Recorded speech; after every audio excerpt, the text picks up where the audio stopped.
la première table ronde, Michel Sudarski, qui va être le secrétaire général de l'INTA, qui va être le modérateur. Olivier Paz, eh bien, qui a été présenté par Nicolas Mely, donc qui est un de nos experts du territoire. Et ce qu'il faut bien imaginer, c'est que les mobilités, il faut les penser à travers l'emploi. Parce que si on pense les mobilités en termes d'emploi, on trouve des solutions très naturellement pour l'éducation, pour la santé, pour la culture, pour le sport, pour la solidarité. Donc tout se met en place. Donc c'est une façon de penser nouvelle, légèrement décalée. Je vais appeler également Rémi Laga, qui est directeur adjoint du projet tram autonome à la SNCF, c'est-à-dire ces véhicules autonomes qui, évidemment, demain vont s'opposer, vont contribuer à modeler la réalité de nos vies. Et Marilyn Lemonnier, puisqu'on voit bien que les mobilités, c'est un ensemble de vecteurs, de véhicules qui doivent s'associer les uns les autres. Voilà, je vous laisse la parole. À vous de jouer, Michel.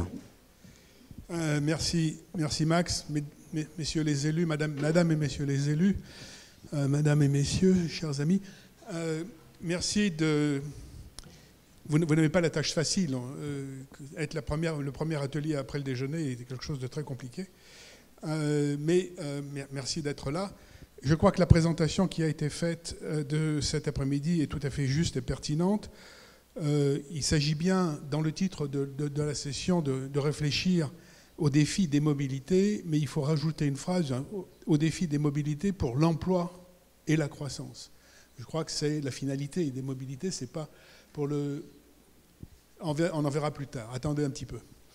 Donc le programme des ateliers est certes différent du forum qui aura lieu demain, mais il reste complémentaire à celui de ce forum, parce que c'est dans un laboratoire d'idées que nous sommes. Nous ne sommes pas dans des présentations, nous sommes dans un laboratoire d'idées. Nous brassons des idées, nous lançons des idées. Peut-être certaines sont bonnes, certaines n'auront pas de suite. Et c'est ce laboratoire d'idées qui s'ouvre cet après-midi. 4 ateliers sont au programme de cet après-midi. Et ce sont 4 ateliers qui sont autant de séquences à des échelles territoriales emboîtées sur des thèmes connectés. Donc, faisant intervenir des acteurs différents sur ce territoire. Et ces ateliers sont conçus d'une manière un peu créative, un peu dynamique, comme un moment collaboratif et créatif du laboratoire d'idées des territoires que veut être le Forum de la Normandie connectée. Et ils constituent ensemble, les 4 ateliers, une logique articulée, cohérente, qui débouche ou devrait déboucher sur une vision partagée d'une mobilité augmentée dans la communauté de communes Normandie, Cabourg, Pays d'Auge. Donc, pour commencer, nous retiendrons, et c'est les questions que j'avais déjà posées à chacun de nos collègues, on retiendront comme point de départ 3 axes. Le premier axe, c'est celui de l'enjeu majeur de ce territoire. Quel est l'enjeu majeur de ce territoire ? Et cet enjeu majeur de ce territoire, sur lequel nous allons discuter pendant toute l'après-midi, se décline en deux questions fondamentales. Quelle mobilité pour le corridor nord-sud, enfin est-ouest, Lisieux, Deauville, Cabourg, et aussi dans une deuxième question, c'est quelle desserte performante et innovante mettre en place au bénéfice d'un territoire qui est mixte, urbain et rural. Premier axe. Le deuxième axe, à partir des questions que vous allez pouvoir, les réponses que vous allez pouvoir nous apporter, c'est quelles sont les problématiques communes que partage ce territoire. Il y en a beaucoup, mais il y en a peut-être celles que vous, notamment vous, Monsieur le Président, vous pouvez en identifier d'autres. Comment répondre aux problématiques communes portées par le territoire. Troisième axe, comment augmenter l'attractivité du territoire avec de nouveaux services? Quelle mobilité, quel système, quel nouveau service, quelle attractivité du territoire? Le but de notre travail collectif, et j'en finirai là-dessus dans cette introduction, c'est de proposer aux élus, aux habitants, aux partenaires économiques, ce qui est nécessaire, mais n'existe pas encore sur ce territoire. On ne commence pas dans l'ordre alphabétique, ça n'a pas d'intérêt, mais je souhaiterais que l'un et l'autre, vous puissiez répondre ou esquisser des réponses qui s'inscrivent dans ces trois axes et dans cette problématique que je pense être commune à tout le monde, aux uns et aux autres. Vous voulez commencer, monsieur le maire ? Alors, bonjour à tous. Juste quelques mots pour présenter ma communauté de communes, donc Normandie-Cabourg-Pays d'Auge, 39 communes, 31 000 habitants, et avec des communes très diverses, puisque la plus petite a 43 habitants et la plus grosse a 6 000 habitants. Voilà. Et donc, à la fois un territoire qui est périurbain, en limite de Caen, qui est littoral avec des stations balnéaires de la côte fleurie, et une bonne partie qui est très rurale, avec des très petites communes. Alors, je pensais aux enjeux tout à l'heure, et je me disais, on est dans un pays où on calcule beaucoup le PIB, et moi je voudrais pas vous parler du BIB, le bonheur intérieur brut, parce que trop souvent, on décrit la ruralité comme une fatalité, quelque chose qui vous tombe dessus et qui serait une catastrophe, une tare de départ. Or, la ruralité, ça peut être, et c'est souvent, quelque chose de voulu et quelque chose qui peut être très heureux. Et quand on réfléchit bien à la ruralité, on dit qu'est-ce qu'il faut pour que la ruralité soit heureuse ? Eh bien, il faut qu'elle soit mobile. C'est la première réponse, parce qu'il faut, quand on a des enfants, qui puissent aller à l'école, au collège, au lycée facilement. Quand on est malade, il faut qu'on puisse se soigner assez rapidement et donc aller vers des centres médicaux dans des conditions normales. On doit pouvoir effectivement faire ses courses, tout ce dont on a besoin au quotidien. Et puis, j'allais dire des loisirs, il faut également qu'on puisse accéder à des loisirs rapidement. À partir du moment où la mobilité existe pour cela, la ruralité, c'est le bonheur, très clairement. Et donc, je pense que c'est la première affirmation. Alors que les élus, leur rôle premier, c'est effectivement d'améliorer la vie de ceux qui nous ont fait confiance, c'est quand même un petit peu le leitmotiv et le fil rouge. Se dire que si on arrive à améliorer ces questions de mobilité, on va rendre un certain nombre de personnes beaucoup plus autonomes et beaucoup plus heureuses, beaucoup plus en capacité de travailler aussi, bien entendu, la mobilité pour le travail. Donc c'est véritablement pour nous une réflexion majeure.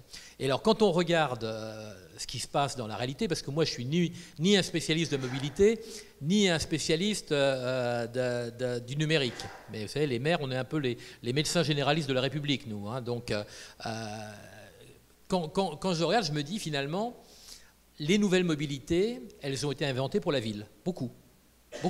Et elles fonctionnent exclusivement avec le numérique. C'est-à-dire qu'on ne peut très difficilement envisager les nouvelles mobilités si on ne pense pas numérique. Or, force est de constater que le numérique, qui, il y a 10 ans, avait été présenté comme, j'allais dire, justement, un outil de rééquilibrage des territoires, l'idée qu'on pourrait travailler dans le fin fond du Pays d'Auge et être aussi pertinent, aussi percutant que si on était en centre-ville, on se rend compte que ce n'est pas encore ça, qu'il y a une fracture numérique qui est venue parfois aggraver la fracture territoriale.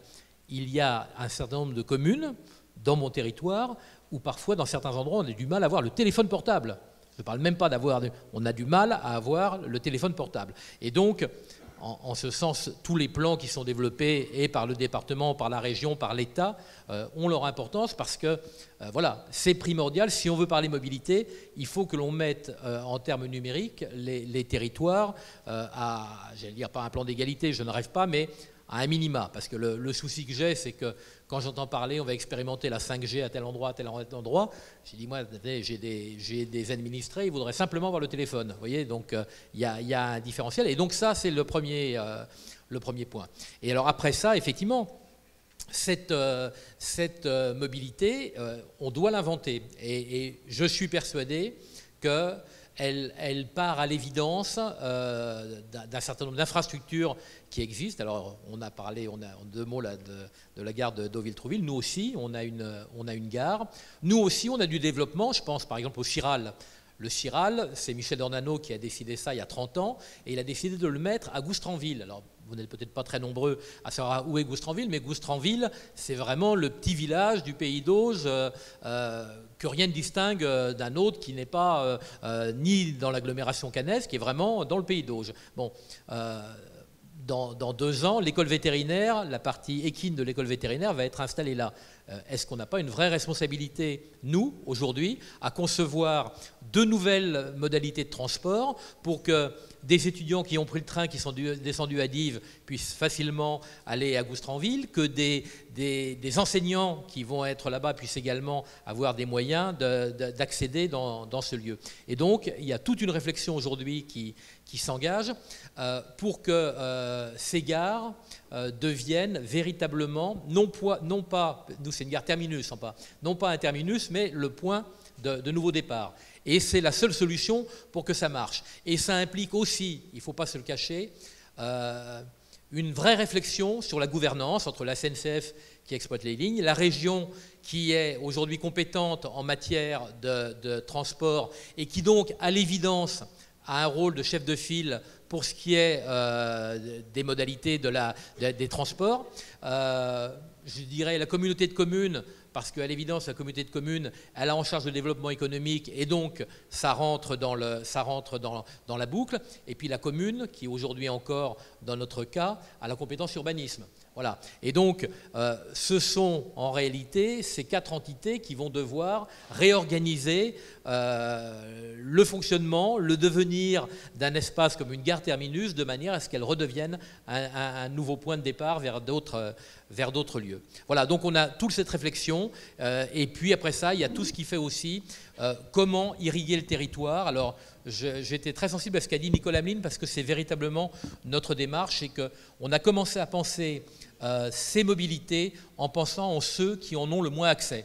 C'est-à-dire que notre démarche, c'est d'abord de dire, on ne va pas commencer par s'occuper de ceux qui ont déjà leur voiture, mais plutôt de ceux qui n'ont rien pour aller au travail et qui, quand ils sont dans la campagne, sont doublement pénalisés. C'est vers eux qu'on doit se tourner en premier. Donc vous insistez, comme je l'avais peut-être souligné au départ, le dialogue entre les différents acteurs. Vous mettez les dialogues. Comment organisez-vous le dialogue, par exemple, avec la SNCF ou avec la région sur cette question sur votre territoire?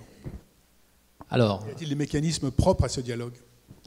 Si vous voulez, le problème, c'est qu'aujourd'hui, le dialogue, il se fait un peu sous pression. C'est-à-dire qu'on est sous la pression des gares qui vont fermer, des trains qui sont transformés en autocars. Alors, j'allais dire, ça passerait beaucoup mieux si c'était vu dans un plan global, avec un peu plus d'anticipation, et puis qu'on puisse comprendre et organiser. Aujourd'hui, le problème que l'on a, c'est qu'effectivement...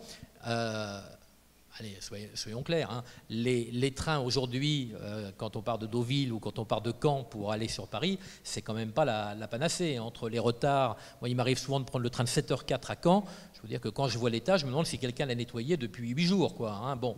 Et dans ces conditions, vous ne représentez pas la SNCF, non? Si, c'est vous? Oui. Bah oui.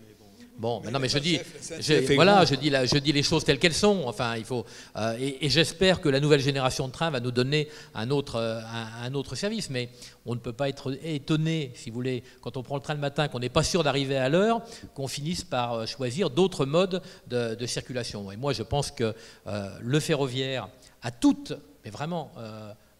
toute son importance, sa nécessité, et en plus, enfin, je passe à autre chose, on est en train de travailler actuellement sur un centre de tri pour toute la Normandie occidentale, pour les déchets recyclables, qui va faire 70 000 tonnes, qui va aller jusqu'au Cotentin. Est-ce qu'on ne peut pas imaginer véritablement que la nuit, on puisse avoir du transit en fret avec les déchets qui viennent depuis Cherbourg jusqu'à Caen? Enfin voilà, mais on a des choses comme ça à inventer pour redonner aux lignes ferroviaires toute leur importance. Et c'est pour ça que, véritablement, on doit être dans une gouvernance partagée et dans une co-construction de ces nouvelles modalités. Parfait. Il y a évoqué d'autres modèles que le ferroviaire pour la mobilité. Vous travaillez sur le service des cars, qui ont été évoqués. Justement, comment vous percevez cette demande de mobilité intermédiaire entre un système très lourd et un système plus urbain? Vous l'avez dit dès le départ, on ne parle plus de transport aujourd'hui, mais de mobilité, parce que la mobilité, elle est très diverse. Et avant de parler de solutions de transport, il faut identifier de quelle mobilité on parle. Au quotidien, on le voit bien, toutes les voitures qu'il y a sur les routes. Les gens vont à la fois au travail, à la fois conduire les enfants à l'école, à la fois pour les activités, à la fois pour tout un tas d'activités diverses et variées. Et on ne peut pas réduire la mobilité à ce qu'on appelait les flux pendulaires, c'est-à-dire le domicile-travail. Parce que quand vous regardez tous les trajets que vous avez pu faire aujourd'hui, vous en avez fait tout un tas. Et c'est très difficile, dans ces cas-là, de ne raisonner que par du transport public. Le transport public ne peut pas être la solution à tout. Et je pense qu'il ne faut pas mettre en concurrence la voiture et les transports en commun. Tout ça doit se gérer dans une complémentarité, c'est-à-dire qu'on peut être à la fois conducteur à certaines occasions de sa voiture particulière, de temps en temps faire du covoiturage, et puis pour certains déplacements prendre le train, le bus, le vélo. Et c'est vrai que vous l'avez dit, il y a de nombreuses autres solutions maintenant qui apparaissent. On voit bien les vélos à assistance électrique, par exemple, les trottinettes, tout un tas de déplacements possibles. Il y a aussi beaucoup de transports à la demande qui se développent, y compris en milieu rural, qui sont intéressants. Donc l'idée, c'est bien de regarder quels sont les différents flux, les différents besoins en mobilité, et de regarder pour chacun de ces besoins-là, qu'est-ce qui répond le mieux en termes de solutions de transport. Sur votre réseau, quelle est la situation de la mobilité entre Lisieux et Deauville? Alors, effectivement, là, le sujet, il est ferroviaire. Donc, je ne vais pas pouvoir répondre à cette question-là. Oui. D'accord, c'est très bien, c'est une bonne réponse d'ailleurs. Mais est-ce qu'une solution bus est concevable? Alors, bus. Les transports en commun de voyageurs, là aujourd'hui, sont régis par la région Normandie, qui a une réflexion globale sur les transports, qu'ils soient ferroviaires ou routiers, ou également les transports scolaires. Donc la réflexion, elle se mène de façon globale. Et moi, je ne pourrais pas répondre, puisque nous sommes opérateurs de transport sous la houlette de la région qui décide de son plan de transport. Très bien, merci. La réponse de la SNCF, globalement, on ne rentre pas dans le détail encore, on a le temps d'élaborer sur les modes de transport un peu plus tard. Alors, la réponse de la SNCF, sur quoi? Parce qu'on a évoqué énormément de sujets là en quelques minutes. J'en profite juste pour me présenter. Donc, je suis Rémi Laguet, je travaille en fait à Paris et je suis sur le programme Train autonome. Donc, je ne suis pas sur les problématiques de la région Normandie ou du Pays d'Auge. Donc je pourrais m'exprimer sur un certain nombre de choses, mais il y en a d'autres sur lesquelles je ne suis pas directement en prise sur les sujets. Bien que les questions de qualité de service, évidemment, comme tout un chacun, me touchent. Et puis on sait que sur tout ce qui est Normandie, il y a pas mal d'historique. Bon. Donc pour répondre un peu globalement sur la question des mobilités, de la vie quotidienne, du transport et de la vie quotidienne, en fait, l'une des clés, et là je suis plutôt sur un horizon de temps à quelques années, la clé, c'est de pouvoir innover. Alors, il se trouve que la SNCF a décidé d'entamer une grande révolution après avoir roulé à la vapeur, puis à l'électricité, puis avoir inventé le TGV. Et là, pendant plusieurs années, on a un peu roulé sur notre innovation d'il y a quelques dizaines d'années, qui est le TGV. Donc, on est en train de reprendre un chemin très vertueux qui est celui de l'innovation un peu fondamentale, on va dire. Et cette quatrième révolution du rail, on est en train de la mener à travers un grand programme que je pourrais vous détailler. Mais surtout, je voulais insister, en lien avec tout ce qui vient d'être dit, sur le fait que c'est vraiment une révolution du rail au service de l'ensemble des populations. On n'est pas du tout dans le truc où on va encore faire du TGV encore mieux, etc. Ça, on va le faire aussi, mais on veut vraiment que la place du rail soit encore plus pertinente, parce qu'avec la transition écologique, le rail est beaucoup moins polluant que les autres moyens de transport. Et donc la pertinence, ne serait-ce que sur ce plan-là, elle n'est pas remise en cause sur l'impact carbone. Et il y a donc évidemment la dimension après économique, l'insertion dans le territoire, l'insertion dans le réseau de multimodalité qui préexiste ou qui doit être développé. Et on sait que quand on monte un service avec l'ensemble des acteurs, quand on sait qu'on fait vraiment une politique complètement articulée, globale, avec tous les acteurs, on y arrive mieux et on capte beaucoup plus de parts de marché des transports, des déplacements. Et je n'exclus pas la voiture, hein. C'est un des moyens de transport qui participe à la chaîne des moyens de transport qui permettent à la vie quotidienne de bien se dérouler et d'être fluide. Et donc dans cette chaîne de transport, il y en a évidemment un qui me touche plus que les autres puisque c'est le train. Et donc le train est en train de se rénover en profondeur par la technologie.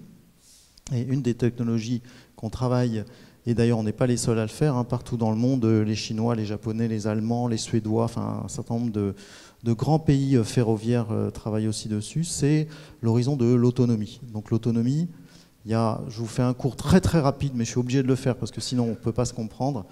L'autonomie du train, ce n'est pas l'autonomie de la voiture. Il y a plusieurs étapes.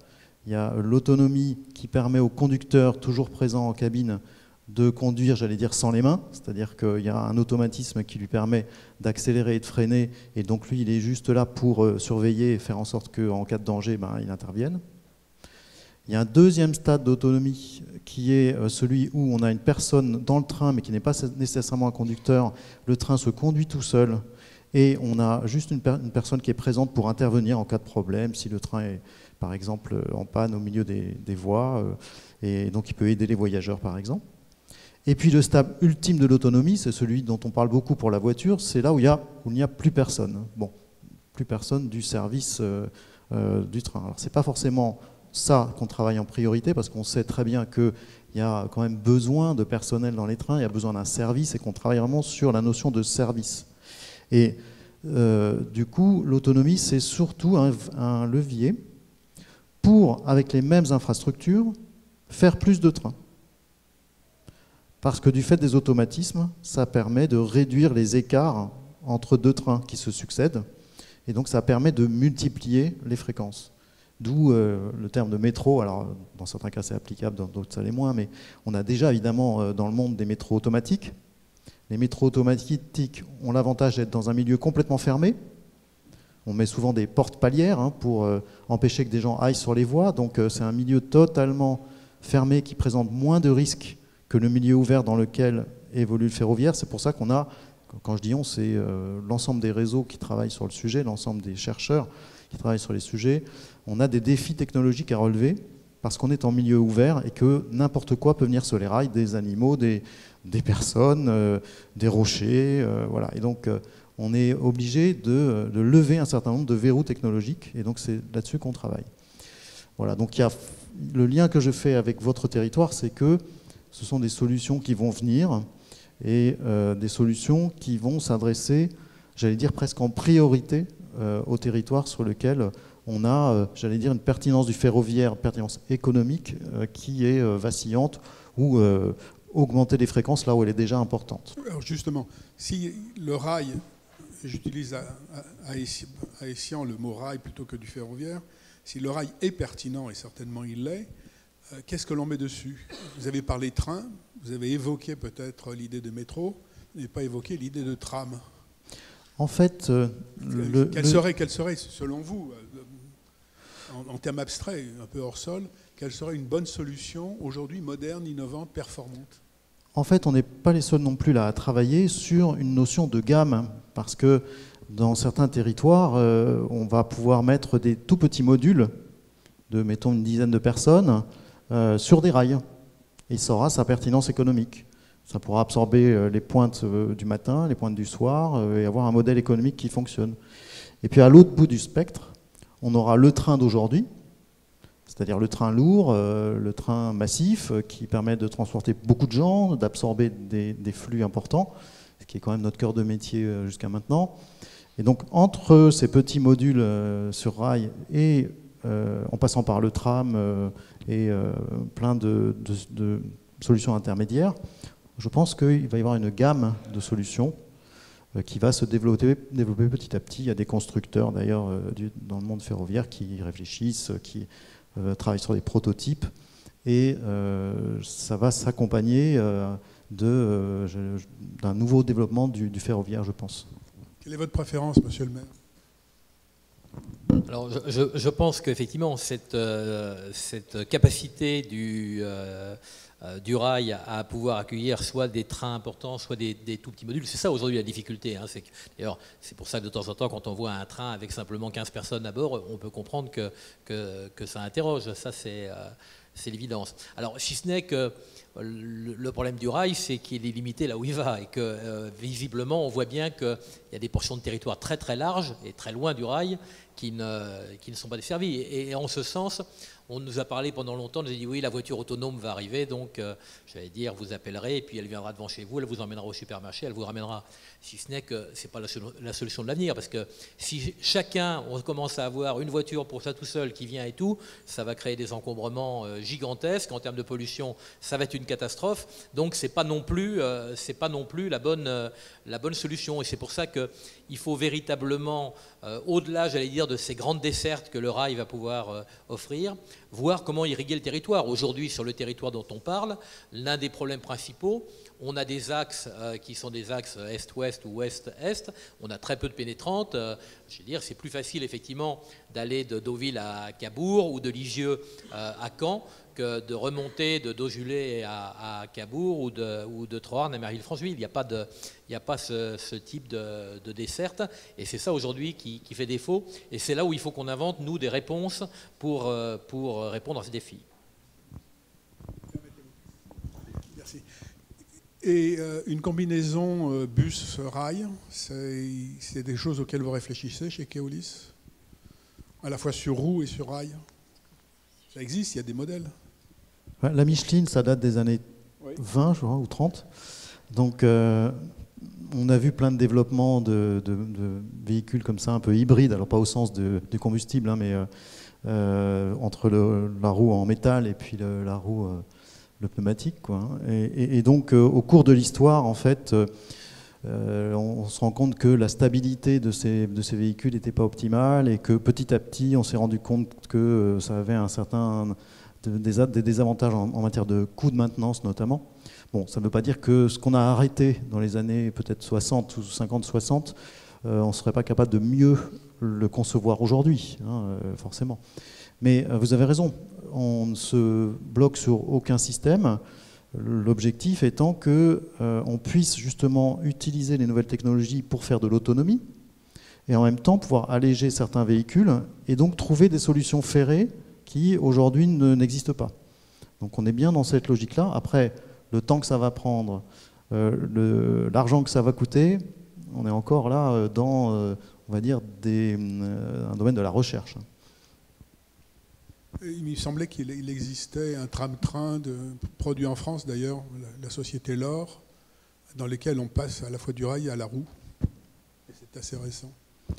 Oui, il y a effectivement des prototypes, il y a un certain nombre de solutions. Il y a par exemple des trams, on a vu récemment le tram à Potsdam, qui est un tram autonome. Bon, voilà, donc ça fait partie des technologies qui commencent à émerger. Et effectivement, on travaille sur l'ensemble de la gamme avec d'ailleurs nos filiales et puis notre direction de la recherche. Et les bus à haut niveau de service, c'est quelque chose qui est envisageable sur ce corridor?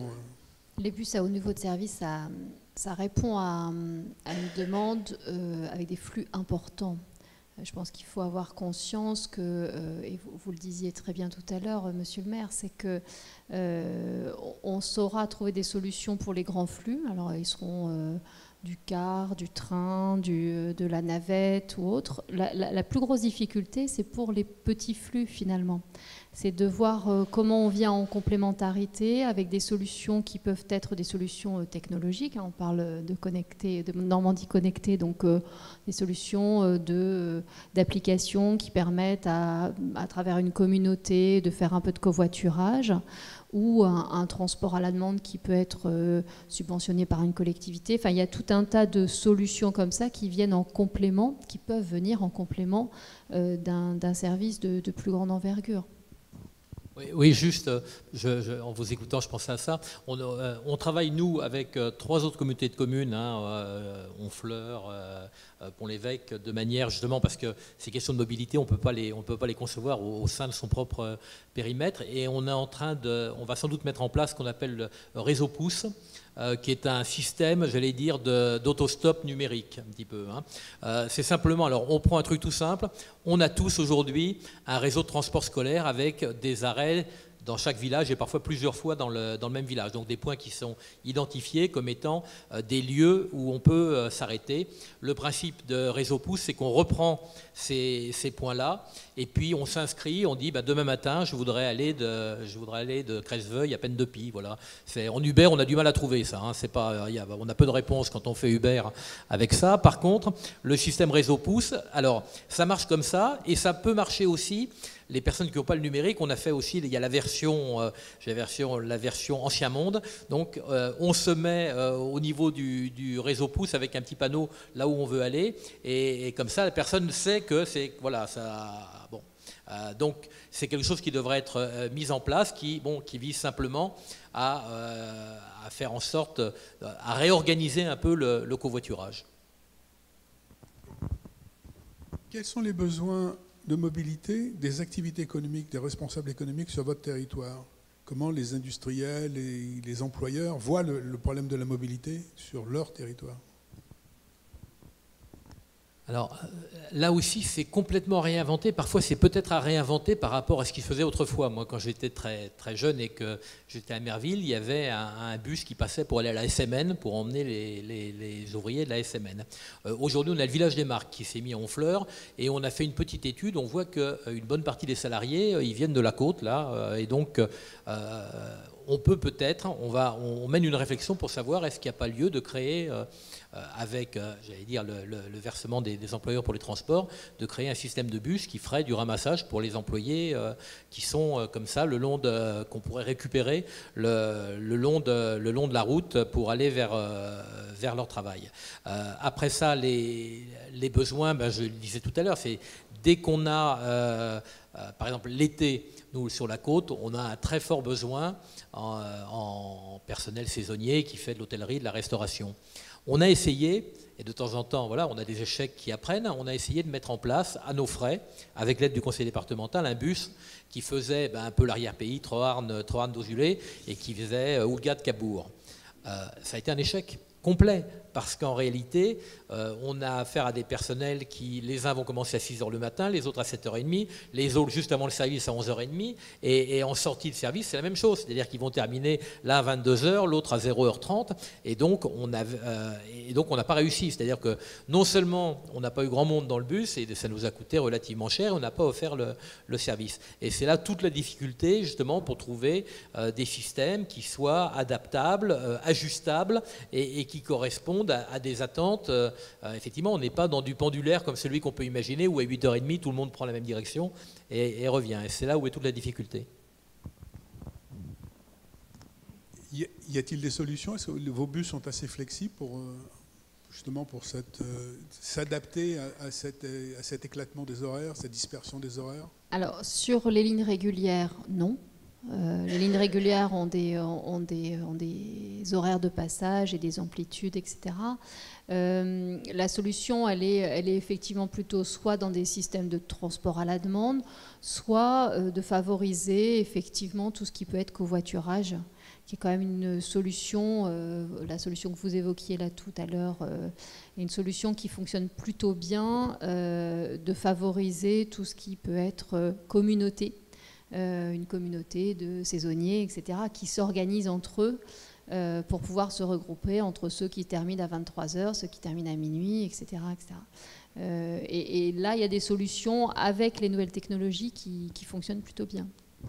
J'ai vu une référence comme quoi il était peut-être plus avantageux d'offrir un service de taxi à certaines populations qui sont dans les zones dispersées, un peu denses rurales, plutôt que mettre en place un système d'infrastructure. Est-ce que vous le ressentez aussi? Alors, c'est une réalité. Solution. Alors, sur le département du Calvados, il y a un service qui existe, qui s'appelle Taxibus, qui fonctionne plutôt bien. Alors, effectivement, sur ce que j'appelle des petits flux, sur des déplacements où il y a quelques personnes, ça coûte moins cher de faire appel à un taxi que d'affréter un minibus. Donc, clairement, c'est une solution qui est intéressante.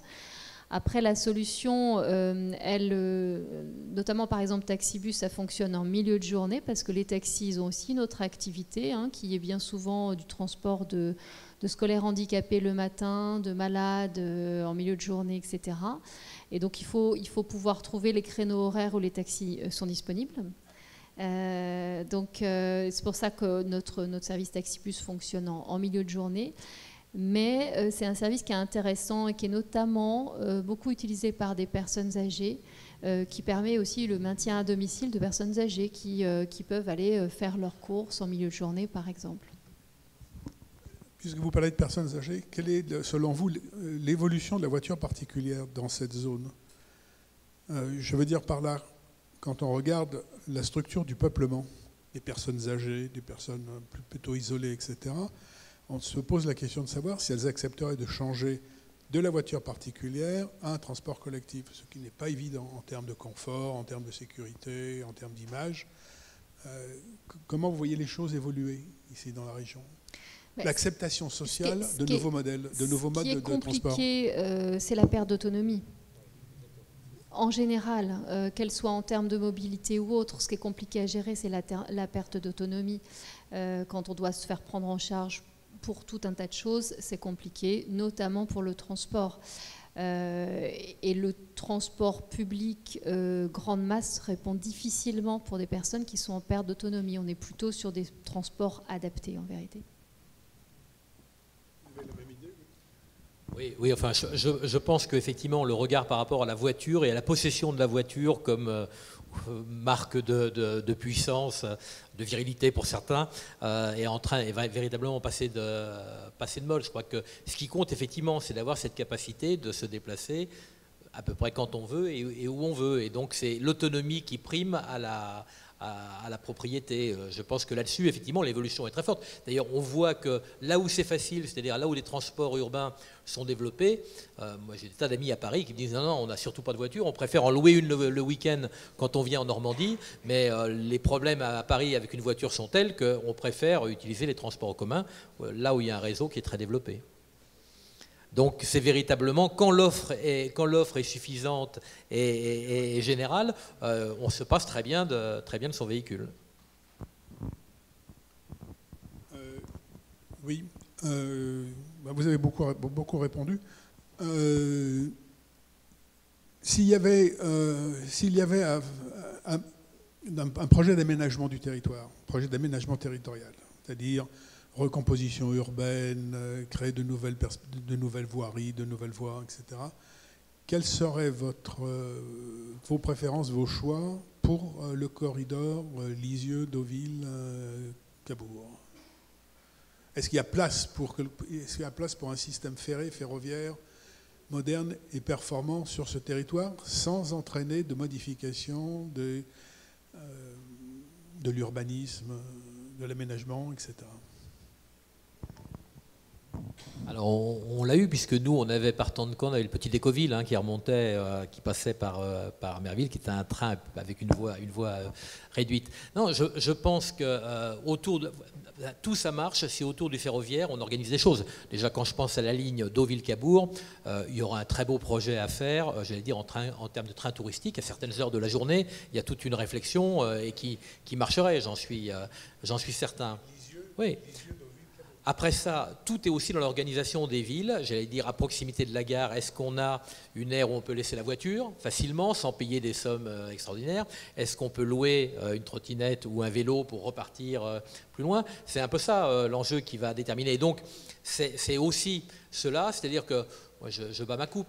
On a longtemps, par exemple, pensé les circulations douces et notamment les pistes cyclables uniquement en termes touristiques. C'est-à-dire, on se disait, ben voilà, tiens, les touristes, ils arrivent, ils vont faire ce tour-là.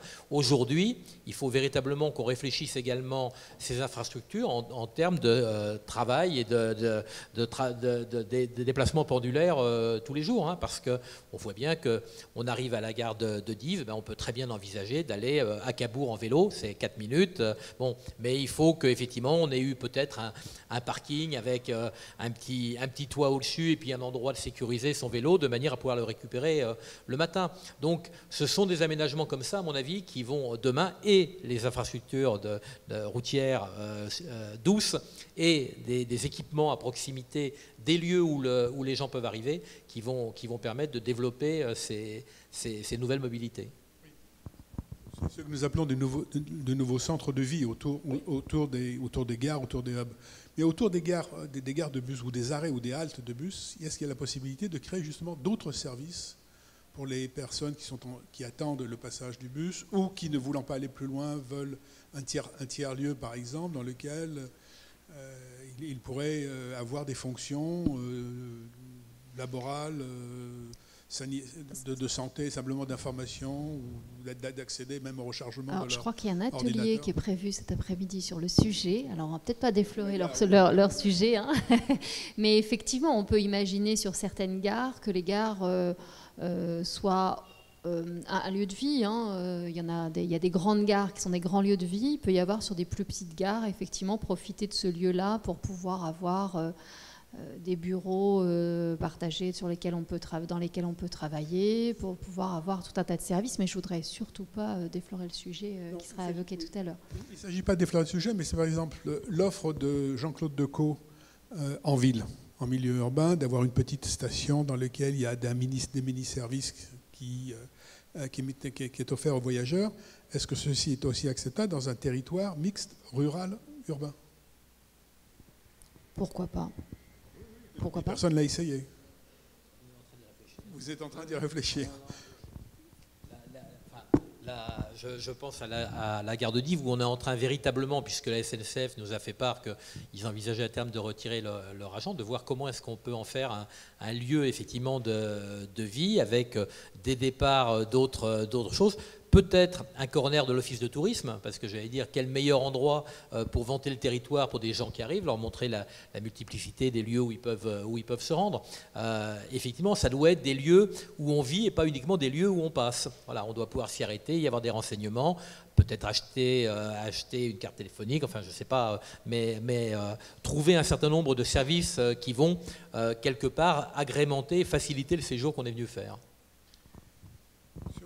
Sur le véhicule autonome, le train autonome, d'autres véhicules autonomes, quelle est sa capacité à faire changer l'image du ferroviaire et l'image du territoire qui est traversé par ce système?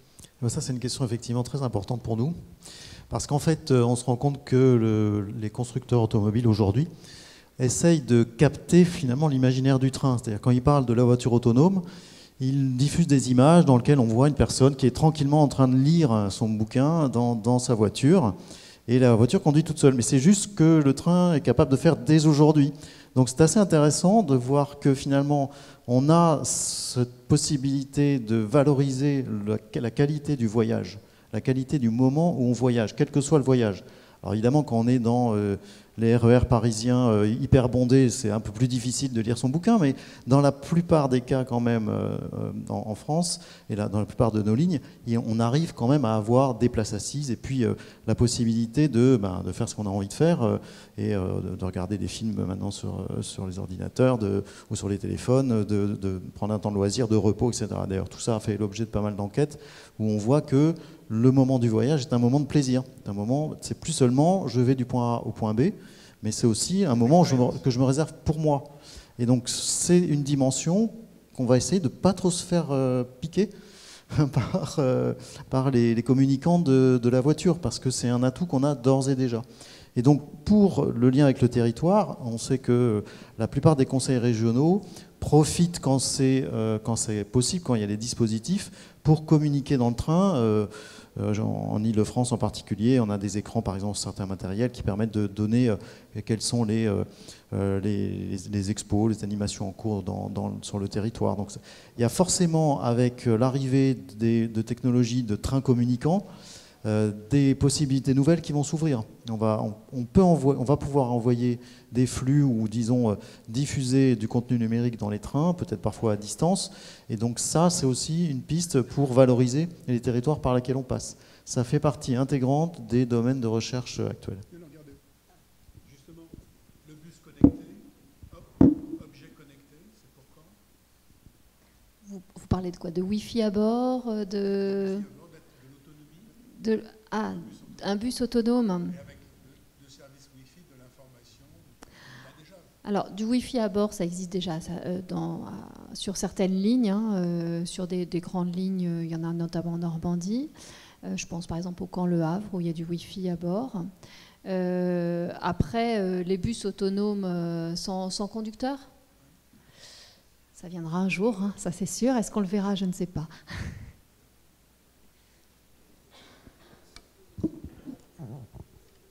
On va prendre des questions de la salle. Qui veut poser des questions?